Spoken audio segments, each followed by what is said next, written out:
PV അൻവറിന് മുന്നിൽ UDF വാതിൽ തുറക്കേണ്ട എന്ന നിലപാടിന് KPCC രാഷ്ട്രീയകാര്യ സമിതിയിൽ പിന്തുണ കിട്ടി.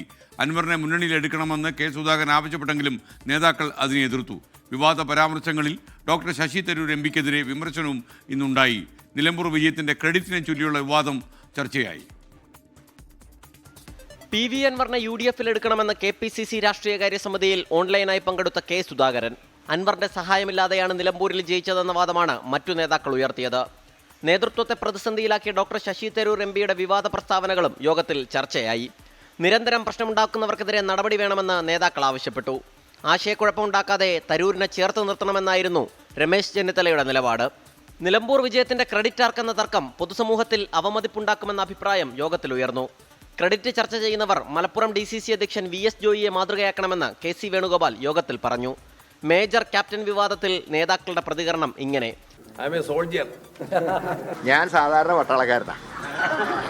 ഇതിനിടെ ക്രെഡിറ്റ് വിവാദത്തിൽ രമേശ് ചെന്നിത്തലയെ വിമർശിച്ച് രാജ്മോഹൻ ഉണ്ണിത്താൻ രംഗത്തെത്തി. അതുകൊണ്ട് അനാവശ്യമായൊരു വിവാദത്തിന് ആരും മുതിരാൻ പാടില്ല.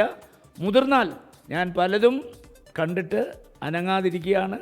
ഇനി ഇത്തരം പ്രവണതകൾ കോൺഗ്രസിൽ വന്നാൽ ഞങ്ങളുമൊക്കെ അഭിപ്രായം പറയേണ്ടി വരും.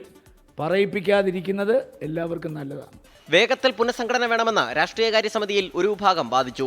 പുനഃസംഘടന തൽക്കാലം വേണ്ടെന്ന നിലപാടായിരുന്നു ചില നേതാക്കൾക്ക്. 24 തിരുവനന്തപുരം.